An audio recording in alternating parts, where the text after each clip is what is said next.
Hey Dom, Yo. how do you feel about, our fans? What do you like? You like them? I love them. My fans are great. Honestly, They're interacting with if me. they interacted a little bit more, little that more? would be pretty great. So No. why don't you get down in those comments below, follow those links in the doobly-doo in the description, and let us know what you think of the show. Yeah, guys, thank you so much. I love your comments. In the meanwhile, let's get right on to today's Daily HUD.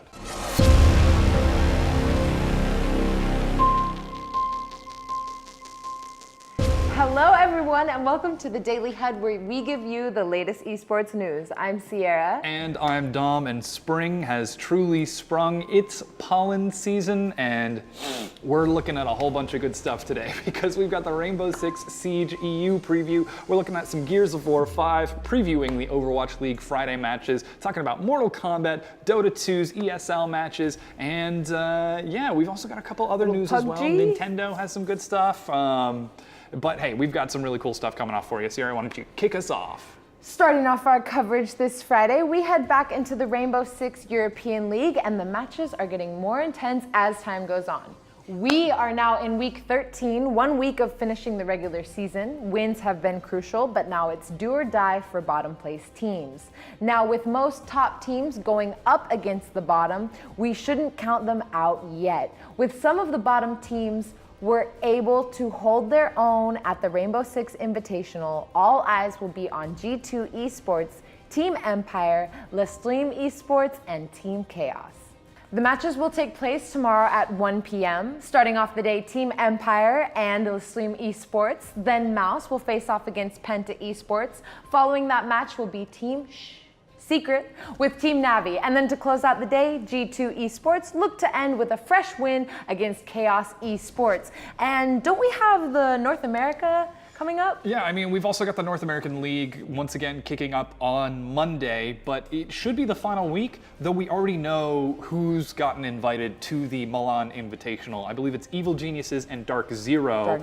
Clinched first and second, locking in those Milan spots this past weekend. So what do you do when you've already won and you've got another whole week to play? Tactical. I would just practice. Practice. Do you show any new strategies, or maybe try to keep people off your tail? Try something old? No. I'll just hold it down and maybe practice just some new moves. funsies. New moves, yeah. Exactly. Nothing that can give myself away. Yeah, well, of course, those games will be happening on Monday. But hey, looking at games that aren't even quite established yet, Gears of War 5 has made a big announcement for anyone looking to go pro. Gears 5 makes its esports debut this summer with the E-League Gears Summer Series, The Bonds and Betrayals of Brotherhood, aka the Bo-Bo-Bo-Bo-Bo-Bo-Bo-Bo. Xbox and E-League announced during an Inside Xbox episode on Tuesday. Now, the 6-part event series and live tournament will focus on the stories and players behind the world of Gears of War esports. The first episode is set to air on TBS not this coming Friday, but Friday, June 14th at 11 p.m. That's right, and features, TV. The worldwide debut of Gears of 5 versus multiplayers format. Now, 8 of the top Gears teams from around the globe will be participating in the competition at Turner Studios in Atlanta. The best teams will then go on to the Invitational at the end of the season. So it's good to see games that are still sort of not even established yet, continuing to work on that esports environment and grow the game beyond past just the game itself. Exactly, and open it up for people to go pro. We love that. I mean, that's what we're seeing. I feel like we get back to this a lot, but it always comes back to Fortnite that is kind of establishing it. Anyone can play, anyone can drop in. Yeah. And now we're also seeing additional games expand that in ways. So Gears of War 5 saying, hey, if you like Gears of War 5 but not Fortnite, there is an esports route that you can take. There's an option for you. Exactly. And there's an option for basically everyone, because there's even another game that's not out yet that also will have a competitive scene. Okay, so when can I watch that? On TBS, right? June? Yeah, so that's Gears of War. Friday. Yeah, Gears of War is Friday, June 14th. Yes, on TBS. On TBS. But hey, there's still even more esports for games that aren't out yet. Speaking of a game that isn't even out yet, Mortal Kombat 11 has just announced their new Esports League, the Final Combat 2020. While Mortal Kombat drops on April 23rd, the first qualifier event for the World Tour will start just a month after the release on the 24th of May. This first tournament will be at the Combo Breaker in Illinois, with another 8 tournaments spread out across the remainder of 2019. Until the top 16 players approach the grand finals, called Final Combat, set to happen sometime in March 2020.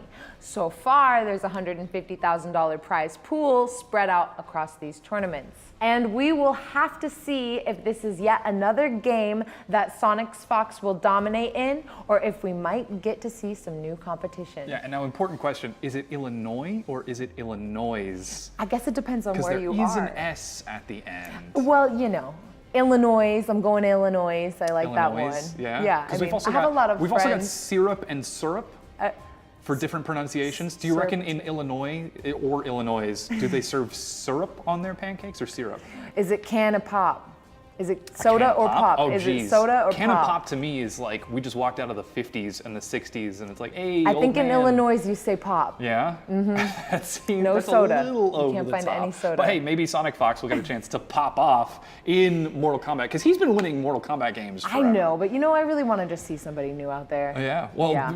Who's going to be the competition? Goichi is still sticking to Dragon Ball FighterZ as far as we know, and he really was the guy who gave Sonic Fox a run for his money in that game. And we don't even know if Sonic Fox is going to go back to Mortal Kombat 11 yet. I think it's you. I think you're our underdog. Well, I don't know. We were playing some fighting games yesterday. And as good as we were for that, I don't quite think we're quite at competitive level. But hey, we've got a month. No? Yeah, we have a month. A month to turn it around. Let's go as a team. Okay. We could do this. Yes, and now turning our attention towards some actual esports results. The ESL One in Mumbai began yesterday and saw the conclusion of the group stages. Of the 8 teams competing, 7 were invited from their respective regional qualifiers, and the last from a local Indian qualifier. Now, due to a handful of teams dropping out just a week before the event, the group stage was pretty aggressively modified to accommodate the 8-team structure, still competing for their share of $300,000. Now, split into 2 groups, we're seeing a double elimination format in which the top 2 teams of each group advance to the upper bracket and the bottom 2 drop into a lowers bracket. From there, it's the standard double elim format in which if you drop a game in uppers, you head on down to the lower bracket. But if you lose in lowers, you are eliminated. With the conclusion of groups, we're seeing Team and Navi advance to uppers out of Group A, with Predator and Complexity Gaming dropping into the lower bracket. From Group B, we've got Keen Gaming and Mineski seating up top, and the Pango and Signify dropping into lowers. The first round of the upper bracket will take place today, with Team challenging Mineski and Navi against Keen Gaming. From there, the tournament will continue over the weekend until the grand finals on the 21st at 6:30 a.m. Eastern Time. Will you be up for that? I very well might be, because we do have ourselves the grand finals, and I always do love me some good old-fashioned Dota 2 action. But then again, I may or may not be up playing Super Smash Brothers this weekend, because yesterday the Smash update dropped, dropping Joker. You've got Stage Builder, you've got a new stage, you've got new music, a whole bunch of new content.